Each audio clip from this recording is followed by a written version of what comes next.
Благодарам за присуството на оваа тркалезна маса и особено би ми значило како Министерство за правда, но и секако на тимот кој што работеше на законот, доколку слушнеме предлози, сугестии за подобрување на законскиот текст. Сакам да се заблагодарам и на експертите и на работната група која што работеше на овој текст, кој што навистина беше создаван макотрпно во еден жежок временски период на сред лето, но ете успеавме во еден подолг процес на повеќе состаноци да разговараат, на некој бев и јас вклучена околу различните алтернативи, околу различните решенија, така што успеавме да прочистиме еден текст кој што само на неколку места е понуден со алтернативи, каде што имаше различни ставови во работната група и затоа решивме дека е најдобро тие работи да ги ставиме како алтернативи на јавна дебата со цел да видиме, да ги слушнеме аргументите за и против определени решенија.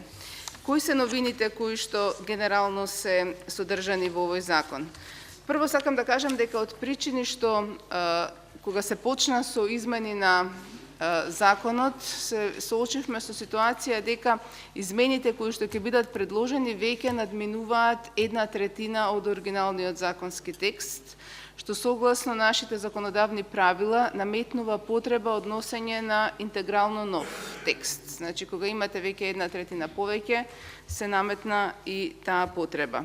Кога веќе отвараме да се носи нов законски текст, сакавме да одиме и да се приклониме кон една од препораките која што не е директно адресирана до Македонија, но генерално како пристап во легислативата во борба против корупцијата е да ги споиме Законот за спречување на корупција со Законот за судир на интереси со цел да имаме еден посеопфатен и полесен пристап на Државната комисија за спречување на корупција во остварувањето на своите надлежности. Почетна точка во носењето на, односно во предлагањето на овие решенија ни беа препораките кои што произлегуваа од неколку релевантни меѓународни организации и експертски групи, но секако и потребите кои што произлегоа од негативните пракси во Република Македонија. Кога станува збор за препораки, тука се препораките на ГРЕКО, но исто така препораките на Европската комисија, препораките на ПРИБЕ, кои што исто така реферираат на одредени препораки на извештаите на ОДИХР, кои што се однесуваа на делот на финансирање на изборни кампањи, односно злоупотреба на буџетски средства во период на избори. Една од препораките на Европската комисија е дека треба да обезбедиме еден непристрасен, транспарентен процес на избор на членови на Државната комисија за спречување на корупција, како и критериуми кои што ќе овозможат деполитизација на оваа функција. Од тие причини ќе видите дека практично почетниот дел во законот, за кој што сакам да напоменам, она што е ново е обележано како посиво во текстот, за да можете полесно да следите што е нов текст, а што е практично превземено од старите текстови. Значи, сакавме да олесниме, бидејќи навистина постапката која што ја водиме е транспарентна и сакаме да олесниме на оние кои што ќе учествуваат во таа постапка, полесно да може да го дадат својот инпут. Значи, сите нови решенија се како позатемнети во текстот во однос на оние кои што не се затемнети, се превземени од старите, од постојните закони. Во делот за критериуми и начин на избор на Државната комисија за спречување на корупција, дадени се две алтернативи. Значи, во делот кој што се однесува за услови за именување председател и членови на комисијата, има две алтернативи во тоа што заедничко на двете алтернативи е практично забраната за политизација, условно речено, на кандидатите за овие функции во последните 10 години, каде што тој критериум се повторува во двете алтернативи, оние стандардни критериуми кои што значат државјанство и други услови кои што се за стекнување работен однос во Македонија се исти. Разликите се околу делот на години на работно искуство и она што значи искуство во спречувањето или откривање на корупција. Во едното се оди на повеќе формализирани критериуми, другите се понеформални, и едните и другите имаат предности и слабости, така што навистина би било добро и да слушнеме на некој начин ваши согледувања на овие две алтернативи. Вториот дел кој што се однесува на постапката за избор на членови на председател, исто така е дадена со алтернативи. Едната алтернатива е постапка која што значи транспарентност во постапката во рамките на собранието, каде што Сдруженијата на новинари и представници и Сдруженијата невладините организации ќе можат да номинираат своји представници кои што ќе учествуваат во интервјуто на кандидатите и на кандидатот за председател во рамките на собранието со цел да се овозможи транспарентност на таа постапка. Втората алтернатива е со претходна комисија за селекција на кандидатите, која што е составена со представници од различни институции, со тоа што тука евентуално би можело да биде проблем, реално кои би биле тие представници, бидејќи не се дадени критериуми во тој дел, и што во ситуација кога одредени институции не ви функционираат или нема да добиете представници. Значи има и одредени дилеми во таа алтернатива. Делот кој што се однесува на надлежностите на Државната комисија за спречување на корупција е практично зајакнување на нејзините надлежности и особено надлежностите во комуникација со другите органи. Ќе видите дека има веќе прецизни рокови и обврски на органите да одговорат на Државната комисија за спречување на корупција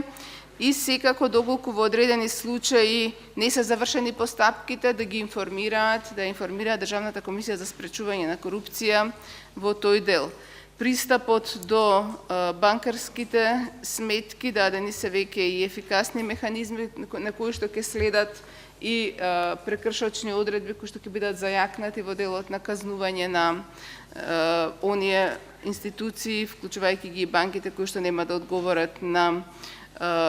барањата на Државната комисија за спречување на корупција. Ставен е акцент на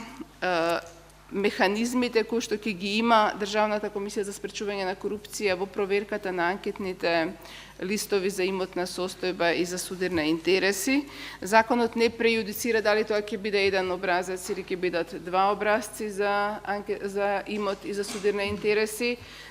Ставена е формулација која што ќе овозможи Државната комисија за спречување на корупција да го пропише образецот и согласно нејзината оценка и одлука да одлучи дали тоа ќе биде еден образец во кој што ќе се пријавува имотот и интересите или пак ќе бидат два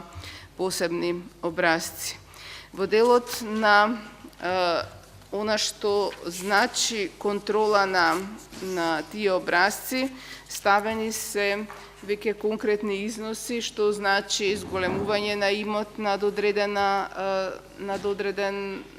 сума, понатаму кои промени треба да се пријавуваат, така што тој дел е прецизиран, кој што не беше прецизиран во досегашната законска рамка. Од аспект на создавање, значи кога давате некому зголемени надлежности, треба да му дадете и можност да ги врши тие надлежности. Ќе видите во делот кој што се однесува на финансирањето на Државната комисија за спречување на корупција, содржани се одредби кои што Во еден дел ќе ги најдете и во Законот за специјалното јавно обвинителство како механизам за финансирање, значи одредби кои што даваат можност за зајакнато финансирање со цел да се обезбедат средства и исто тука е новина што практично самата државна комисија си го предлага буџетот и тој посебно се гласа низиниот раздел, исто како што е случајот со народниот правобранител. Значи, сакавме и на тој начин да се потенцира независноста во делот на финансирањето. Понатаму, она што како надлежност, според мене е значајна надлежност, е делот за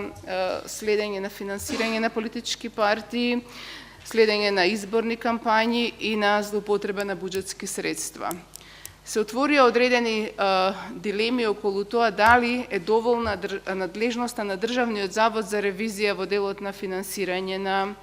изборните кампањи и финансирање на политичките партии, или тука треба да има своја надлежност и Државната комисија за спречување на корупција.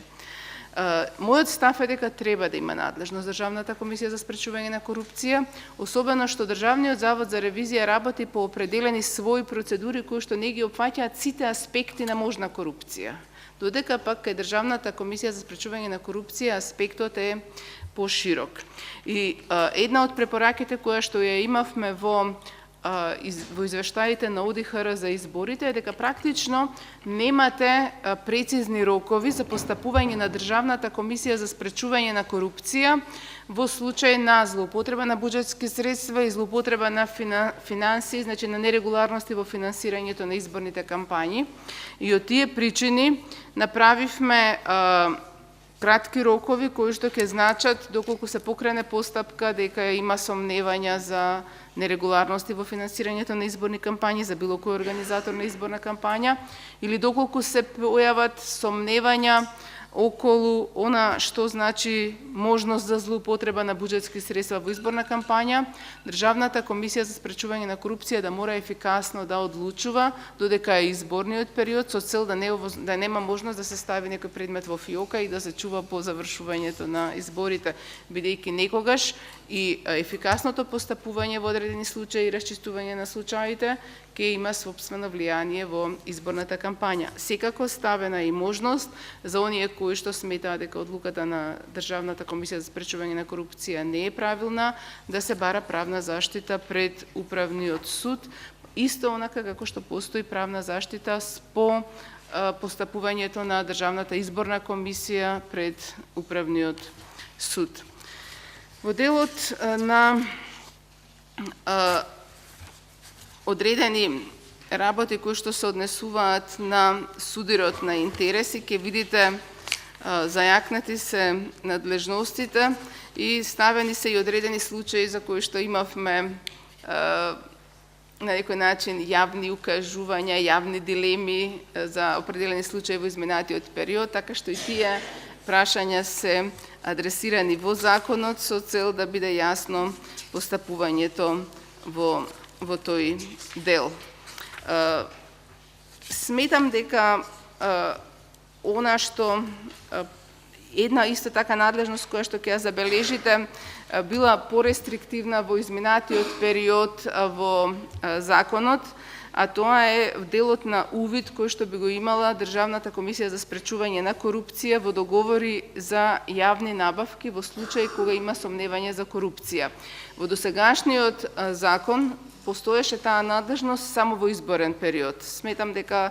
тоа е апсолутно неприменливо сега, особено кога имате забрана за договори во изборен период, и затоа тоа е проширено во период, значи надвор од изборниот период, ако се јава случај на корупција и Државната комисија за спречување на корупција да има своја надлежност во овој дел. Една од дилемите која што се отвори во работната група беше прашањето дали треба управата за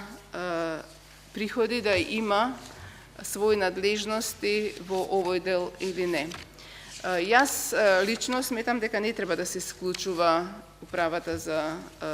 јавни приходи, со оглед на тоа што таа веќе има воспоставено механизми. особено што има определени надлежности во делот на одоначување на непријавени приходи, така што ако ја исклучите целосно може да направите правен вакуум за определени надлежности, за определени евентуално нерегуларности. Од тие причини оставен е член во законот кој што реферира на надлежности на управата за јавни приходи, секако таа ќе си постапува согласно нејзините закони, односно нејзините одредби. И сметам дека оставањето на нејзината надлежност е битна во овој период кога додека да се формира Државната комисија за спречување на корупција од донесувањето на законот, понатаму создавањето на капацитетите, сепак би било многу лошо да имате вакуум простор во кој што управата ќе нема надлежност, Државна комисија за спречување на корупција ќе немате формирано и практично можете да родите практично нови сомневања зашто и кои се мотивите за вакво исклучување, а особено што таа институција веќе има своји разработени механизми кои што навистина може да придонесат во борбата за спречување на корупција. Накратко од мене толку за некои прашања кои што мислам дека се побитни во делот на законот. Сега, колку што знам, Сладјана е наред, а потоа навистина ќе ми биде драго да слушнеме коментари и предлози за подобрување на текстот.